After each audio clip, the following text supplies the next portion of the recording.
Alderdi bakoitzak ongi ulertu du zein den bere papera, eta oraingoan ere lerratzea tokatzen zaigu.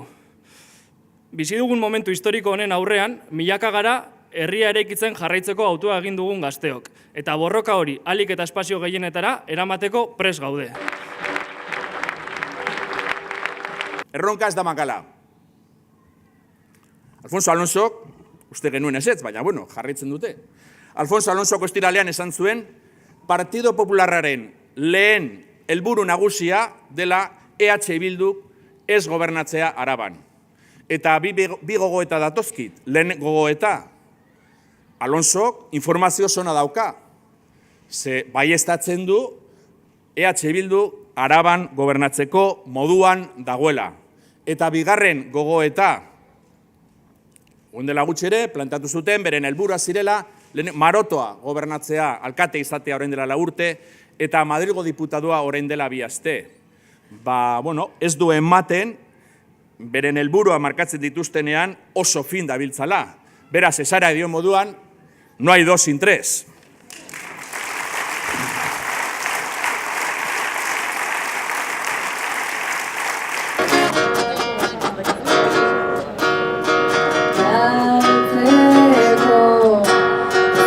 Gutxira ukagonok ikintzen gara beldur gabe.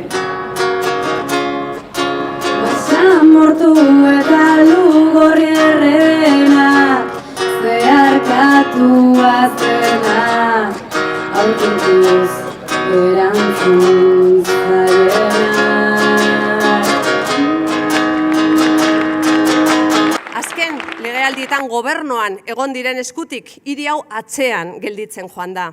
Eta hau da unea, orain da unea erabakia hartzeko. Erabakitzeko gainbera honekin konformatuko garen, edo hiri eredu berri baterantz aurrera pauso bat eman nahi dugun.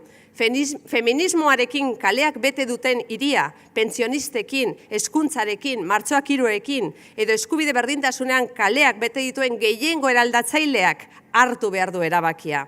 EH Bildu buru duen gobernu batek bakarrik alda dezake Gasteizko norabidea, hiri honek duen potentzial osoarekin. Eta bestiarekin hasi gara, eta besti horren izenburua ez dakit ezagutzen duzuen zein den, baina da amaieratik hasi. Eta amaieratik ere hasi gara gu ere. Etapa honen amaiera alkatetza lortzea delako. Etapa honen amaiera ezberdinen arteko lana indartzea delako. Etapa honen amaiera ezberdinen arteko batura delako. Irabaztera goaz, goazen, guztion artean lortuko dugu, aupa zuek!